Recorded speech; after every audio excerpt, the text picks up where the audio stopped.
ఓం శ్రీ మాత్రే నమః. అందరికీ నమస్కారం అండి. ఈ రోజు ఈ వీడియోలో ధనుసు రాశి వారి యొక్క పూర్తి జాతక ఫలితాల వివరణ. ఆగస్టు 16వ తేదీ అనగా ఆదివారం రోజు ఈ రాశి వారికి. ఇంకా ఈ రాశి వారు ఎవరైనా మన ఛానల్ని కొత్తగా చూస్తున్న వారు ఉంటే సబ్స్క్రైబ్ చేసుకుని వాళ్ళు దయచేసి సబ్స్క్రైబ్ చేసుకొని ఈ వీడియో మీకు నచ్చినట్లయితే లైక్ చేసి మాకు సపోర్ట్ చేయడం మాత్రం మర్చిపోకండి. మరి ఈ రోజున జరిగేటటువంటి ప్రధానమైన అంశాల గురించి తెలుసుకుందామండి. ఈ రోజు అయితే జాగ్రత్తగా ఉండవలసినటువంటి అంశంగా చెప్పుకోవచ్చు.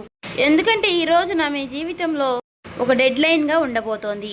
ఎందుకు అంటే కనుక మధ్యాహ్నం 2:30 తర్వాత మీ జీవితంలో ఊహించినటువంటి ఒక మార్పు అనేది రాబోతుంది. సమ్మక్క సారక్క జ్యోతిష్యాలయం గురువు గారు విజయరాజు గారండి. ముఖం చూసి లేదా చేయి చూసి ఫోన్ కాల్ ద్వారానే జాతకం అనేది చెప్పబడును. స్త్రీ పురుష వశీకరణ కూడా చేయబడును. గుప్త నిధులు చెడు ప్రయోగాలు కూడా చేయబడును. వ్యాపార సమస్యలు, రాజకీయ సమస్యలు, విదేశీ ప్రయాణం, ధనం నిలకడలేకపోవడం, భార్యాభర్తల సమస్యలు, అత్తకోడల సమస్యలు, ఆస్తాగాదాలు, అప్పుల బాధలు, ఇలా ఏ సమస్యలకైనా ఈ గురుగారు చాలా చక్కటి పరిష్కారాలు చెప్పబడును. మనం ఎక్కడున్నా సరే 100% తీర్పు అనేది చెప్పబడును. ఈ గురుగారు ఫోన్ నెంబర్ వచ్చేసి 9100263308 అండి. మీరు ఏ సమస్యలతో బాధపడుతున్న ఆ సమస్యల నుంచి బయటపడాలంటే మాత్రం ఈ గురువుగారిని సంప్రదించి చూడండి. చాలా నమ్మకమైన గురువుగారండి. చెప్పినట్టుగా జరుగుతుంది. 24 గంటల్లోనే మనకు ఫలితాలు అనేవి లభిస్తాయి.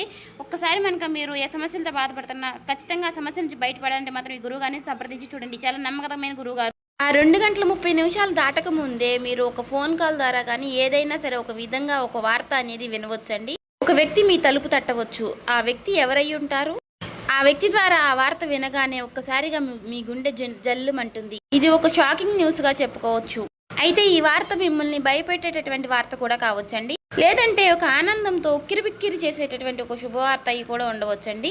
మరైతే ఈ వీడియో మీ జీవితాన్ని తప్పకుండా మలుపు అయితే తిప్పబోతుందని చెప్పుకోవాలి. కాబట్టి ఈ వీడియోని మీరు ఎక్కడ కూడా స్కిప్ చేయకుండా చివరి వరకు చూస్తేనే మీకు అప్పుడు ప్రతి ఒక్క చిన్న విషయం కూడా క్లారిటీగా మీకు అర్థమవుతుందండి. ఇక సాధారణంగా ఏంటంటే ఈ రాశి వారు చాలా అంటే చాలా తెలివిగా ఉంటారు. చాలా గొప్ప తెలివితేటలను కలిగిన వారై ఉంటారండి. అలాగే మంచి దురదృష్టి కలిగిన వారిని కూడా చెప్పుకోవచ్చండి. అలాగే మీకు ఏదైనా ఒక విషయం జరిగే ముందు ఒక రకమైనటువంటి సూచన, అంటే అది అంతర్బోధ, అంటే ఇలా జరుగుతుంది అని చెప్పేసి మీ మనసుకి కనిపిస్తూ ఉంటుంది. కానీ ఈ మధ్య కాలంలో మీ మనసు మొద్దుబారిపోయినట్లుగా మీకు కూడా అనిపిస్తుంది కదా. అంటే మీరు అనుకున్నవి ఏది కూడా పూర్తిగా వర్కౌట్ కావడం లేదండి. గత కొన్ని రోజులుగా ఎదుటివారు కూడా మిమ్మల్ని అర్థం చేసుకోవటం లేదనేటటువంటి బాధగా, అది కూడా మీలో ఒక వంతు బాధగా ఉంది. మరైతే మీ గుండె లోతుల్లో ఏదో ఒక అద్భుతం అనేది జరగబోతుంది అని చెప్పేసి మీరు మాత్రం మనసులో పూర్తిగా ఏదో ఒక విషయంలో నమ్ముతూనే ఉంటారు. అయినప్పటికీ గత కొన్ని సంవత్సరాలుగా మీరు ఒక గందరగోళమైనటువంటి పరిస్థితులు అనేది చిక్కుకున్నారండి. చెప్పాలంటే ముఖ్యంగా ఒక ఆర్థిక పరమైనటువంటి విషయంలో కావచ్చు, లేదంటే ఒక డాక్యుమెంట్స్ విషయంలో కావచ్చండి, లేదా భూమి విషయంలో కావచ్చు. ఇలా మీరు ఎదురు చూపులు చూస్తూ ఉన్నారు. అసలు ఇది జరుగుతుందా లేదా అని చెప్పేసి ఒక రకమైనటువంటి సంఘటనతో సంవిధ్యంలో మీరు కొట్టుమిట్టు ఆడుతున్నటువంటి పరిస్థితులు కూడా కనిపిస్తూ ఉన్నాయండి. మరైతే మీరు బాగా నమ్మినటువంటి కొంతమంది వ్యక్తులు కూడా మీ మీద నెగిటివ్గా సమాచారం అనేది చేస్తూ ఉండటం. అయితే రేపటి రోజున మీకు మధ్యాహ్నం ఈ టెన్షన్స్ కానీ, లేదంటే తర్వాత జరగబోయేటటువంటి అంశం గురించి కానీ తెలుసుకుంటే ఇది మీకు చాలా చాలా ప్రత్యేకంగా మీ జీవితంలో ఉండబోతుంది. ఇప్పుడు అసలు విషయానికి వస్తే కనుక రేపటి రోజున మధ్యాహ్నం 2:30 లోపు మీకైతే ఒక వార్త అయితే అందుతుందండి. ఆ వార్త ఏమిటి అంటే కనుక ఆ వార్త మీ జీవితాన్ని ఎన్నో మలుపులు తిప్పుతుంది. అంటే దీని గురించి మీరు ఎప్పుడో ఆశలు వదిలిపెట్టుకున్నటువంటి ఒక పాత విషయం గురించి ఆ చర్చ అనేది కావచ్చు. అదేంటంటే మీ ఆస్తి తగాదాలు ఏదైనా, ఇలా దానికి సంబంధించి మీ యొక్క విజయానికి కారణం కావచ్చు, లేదా ఎంతో కాలంగా మీరు ఎదురు చూస్తున్నటువంటి ఒక విదేశీ ప్రయాణం అయి ఉండవచ్చు. ఇంకా లేదంటే ఒక భారీ మొత్తం ఒక అమౌంట్ అనేది మీ అకౌంట్లో పడడం, దాని గురించి అయ్యి ఉండవచ్చు. మరి మీకు రేపటి రోజున ఆ సమయంలో ఒక శుభ పరిమాణం అనే చెప్పుకోవచ్చండి. అందులో కూడా ఒక ట్విస్ట్ ఉంటుందండి. ఆ వార్త వినగానే మీకు నేరుగా అయితే ఆ వార్త ఏమీ రాదండి. ఏదైనా ఒక వ్యక్తి ద్వారా హఠాత్తుగా ఆ వార్త అనేది మిమ్మల్ని చేరుకుంటుంది. మీ గుండె ఎందుకు జల్లుమంటుంది అంటే ఆ వార్త వినగానే మీ గుండె జల్లుమనడానికి 2 రకాలైనటువంటి కారణాలు అయితే లేకపోలేదండి. మొదటిది ఏంటి అంటే నమ్మలేనటువంటి ఒక నిజం. అంటే ఇది మనకి సాధ్యం కాదు కదా అని పూర్తిగా ఫిక్స్ అయిపోయినటువంటి ఒక నిజం. కానీ ఆ వార్త వినగానే అది సాధ్యమైపోయిన అని తెలుసుకోగానే మీ యొక్క మెదడు మొద్దుబారిపోయినట్టుగా అయిపోతుంది. అంటే మీరు చాలా ఆశ్చర్యపోతారన్నమాట. ఆ షాకింగ్ న్యూస్ వల్ల వచ్చేటటువంటి ఎమోషన్ ఏదైతే ఉందో అది మీ గుండెను కూడా తాకుతుంది. ఇక ఆ వార్తతో పాటుగా ఒక పాత వ్యక్తి పేరు కూడా మీకు రేపటి రోజున బయటకు వస్తుంది. అతను లేదంటే ఆమె మరలా వారు మీ జీవితంలోకి రావడం అనేది జరుగుతుందన్నమాట. వారు వచ్చారా అనేటటువంటి ఒక షాకింగ్ అనేది మీలో కలుగుతుందండి. అది ఆనందం, భయం రెండు కలగలిపినటువంటి ఒక రకమైనటువంటి ఒక గొప్ప అనుభూతి లాగా మీకు అనిపిస్తుంది. ఈ అనుభూతి కారణంగా మీకు ఊహించిన విధంగా వచ్చేటటువంటి ఆ ఒక్క వార్త కారణంగా మీరు ఒక్కసారిగా ఆశ్చర్యపోయేటటువంటి అవకాశాలు కూడా చాలా అంటే చాలా ఎక్కువగా కనిపిస్తున్నాయండి. అయితే అసలు మరి ఇప్పుడు ఇది ఎందుకు జరుగుతుంది అంటే, ఇప్పుడు మీరు సాధారణంగా మీరు ఈ 2 గంటల 30 నిమిషాల లోపు దీనికి సంబంధించినటువంటి దీనికి కారణం ఏమిటంటే, మీరు గతంలో చేసినటువంటి ఒక రహస్యకరమైనటువంటి ఒక సహాయం అనేది, లేదంటే ఒక ఇన్వెస్ట్మెంట్లో మీరు పూర్తిగా మర్చిపోయినటువంటి పూర్తిగా ఒక పని, దానికి సంబంధించినటువంటి ఒక మంచి ఫలితాలను అయితే మీకు ఇప్పుడు ఇస్తుందండి. మీ వెనుక ఎవరో మీకు తెలియకుండానే ఈ పని అనేది పూర్తి చేస్తారు. ఎవరు చేసుంటారు అని చెప్పుకోవాలి అంటే మాత్రం ఆ భగవంతుడే చేశారని చెప్పుకోవాలి. అంటే ఈ రోజున కొంతమంది వ్యక్తులు ఆ నిజాన్ని బయట పెట్టాలి అని నిర్ణయించుకుని ఉంటారు. అయితే అందుచేత వారు ఊహించని విధంగా మీకు ఈ ధనలాభం అనేది మీదే, ఈ ఆస్తి కూడా మీదే, దానికి సంబంధించినటువంటి డాక్యుమెంట్స్ కానీ ఇలాంటివి ఏవైనా సరే తీసుకువచ్చి మీకు పూర్తిగా వివరణ అనేది చేస్తారండి. వీటన్నిటిని చూసుకుంటే కొంచెం రెస్ట్ తీసుకునేటటువంటి ప్రశాంతకరమైనటువంటి రోజు అని చెప్పుకోవచ్చు. ఊహించిన విధంగా వారు చెప్పడం వల్ల మీకు కొంచెం ఆశ్చర్యకరంగా అనిపిస్తుంది. అయితే దీనికి మరొక రీజన్ కూడా ఉందండి. గ్రహస్థితి పరంగా చూసుకున్నట్లయితే గనుక మీకు ఈ రోజున శని ప్రభావం అనేది కొంచెం తక్కువగానే కనిపిస్తుంది. అలాగే ఈ రోజున మీకు శని భగవానుడు మంచి అవకాశాలను కూడా ఇవ్వబోతున్నాడండి.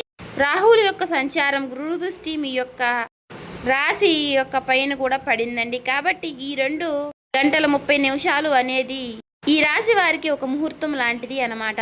మరి ఈ సమయంలో గ్రహాల యొక్క కలయిక వలన మీకు ఆశ్చర్యకరమైనటువంటి ధనలాభం కానీ, లేదంటే ఒక ముఖ్యమైనటువంటి కీలకమైనటువంటి వార్త వచ్చేటటువంటి అవకాశం, అది కూడా ఆ వార్త నుంచి వచ్చేటటువంటి ఒక లాభం మీకు అన్ని రకాలుగా చాలా అంటే చాలా ఆశ్చర్యకరమైనటువంటి విషయాలను అయితే కలిగిస్తాయండి. అయితే ముఖ్యంగా దీనివల్ల ఏంటంటే, మీరు మీ జీవితంలో ప్రధానంగా చూసుకున్నట్లయితే రేపటి రోజున మీకు ఉన్నటువంటి కొన్ని పెద్ద పెద్ద టెన్షన్స్ కూడా తగ్గుతాయండి. సమాజంలో గౌరవ ప్రతిష్టలు కూడా పెరుగుతాయి. ఆ వార్త వినగానే మీరు ముందు ఎమోషనల్ అయిపోతారు. కానీ ఆ సమయంలోనే మీరు తప్పుడు నిర్ణయాలు తీసుకునే అవకాశాలు కూడా కనిపిస్తున్నాయండి.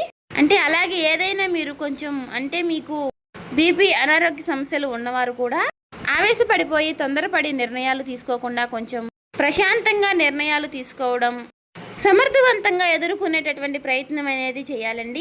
అటువంటి శక్తి ఉన్నప్పుడు ఏ విధంగా కూడా మనం భయపడాల్సిన అవసరం అయితే లేదండి. ప్రతి ఒక్క మనిషి విషయంలోనూ కూడా శుభవార్తలు అశుభవార్తలు సాధారణం. ఒక్కొక్క రోజు మనకు చాలా ప్రశాంతంగా అనిపిస్తుంది, ఒక్కొక్క రోజు అసలు ఈ రోజే బాగాలేదు, చాలా ఒత్తిడిగా ఉంది, నిద్ర లేచినప్పటి నుంచి ఎవరి ముఖం చూసాము అన్నట్లుగా ఒక రకమైనటువంటి ఫీలింగ్ అనేది మనలో కలుగుతూ ఉంటుంది. అలా ఒక్కొక్క రోజు ఒక్కొక్క రకంగా ఉంటుంది అన్నమాట. కాబట్టి ఒక్కొక్క రోజు మనకు సంబంధించినటువంటి పనుల్లో కొన్నిటిలో ప్రశాంతత అనేది కనిపిస్తుంది. అదేవిధంగా ఒక్కొక్క రోజు మనకు సంబంధించిన పనుల్లో పూర్తిగా డేలా పడిపోతామేమో అన్నట్లుగా అనిపిస్తూ ఉంటుంది. కాబట్టి ఏదైనా మన ఆలోచన విధానంలో మనం తీసుకునే నిర్ణయాలు బట్టి ఉంటుందండి. కాబట్టి ఈ రోజున ఉదయం టైంలో ఆ శివుడి యొక్క ఆరాధన చేసుకోవడం, ఓం నమః శివాయ అనే మంత్రాన్ని జపించుకుంటూ ఉండడం, వీలైతే మీరు శివాలయానికి వెళ్ళి 11 ప్రదక్షిణలు కానీ 21 ప్రదక్షిణలు కానీ చేసుకుని కాసేపు ఆ ఆలయంలో ప్రశాంతంగా కూర్చుని శివుని దర్శనం చేసుకుని మీకు వీలైనన్ని సార్లు లేదంటే 108 సార్లు కానీ ఓం నమః శివాయ అనే మంత్రాన్ని జపించడం వల్ల మీకు ఉన్నటువంటి కొన్ని నెగిటివిటీ అనేది తొలగిపోయి పాజిటివిటీ అనేది పాస్ అవుతుందండి. ఒక మాటలో చెప్పాలంటే మైండ్ అంతా కూడా మీకు కొంచెం రిలీఫ్ అనేది ఇస్తుంది. ఇది ఒక విశేషమైనటువంటి రోజుగా చెప్పుకోవచ్చు. ఇక ఈ రోజు మధ్యాహ్న సమయంలో మీరు ఎవరితో కూడా గొడవలకు కానీ తగాదలకు కానీ పోవద్దండి. ఈ రోజున మీరు నీలం రంగు దుస్తువులు ధరించడం వల్ల మీకు మరింత ప్రశాంతతను ఇస్తుందన్నమాట. అంతేకాకుండా ఈ రోజున మీకు పసుపు రంగు వస్త్రధారణ కూడా మీకు ఎంతో జయం కలిగిస్తుందండి. అలాగే ఈ రోజు మధ్యాహ్నం మీ జీవితాన్ని మార్చేసేటటువంటి ఒక ఫోన్ కాల్ అనేది మీకు వస్తుందండి.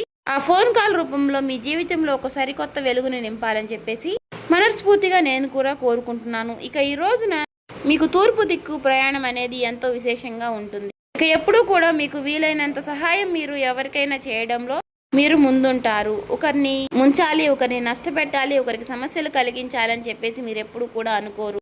మీ మనసులో కూడా మీకు ఎప్పుడూ కూడా అలాంటి ఊహలు కూడా రావండి. కాబట్టి మీ మంచితనం వల్లే మీకు ఎప్పుడూ కూడా మంచి జరుగుతూ ఉంటుంది. అలా మీకు ఆగిపోయినటువంటి పనుల్లో కూడా ఒక మంచి మార్పులు కలగడానికి అది కూడా ఒక సహాయపడుతుందండి. అలాగే మనం ఎప్పుడైనా సరేనండి చేసినటువంటి మంచి పనులు మనకి ఒక్కొక్క రోజు మనకి అవే సహాయపడుతూ ఉంటాయని చెప్పుకోవచ్చు.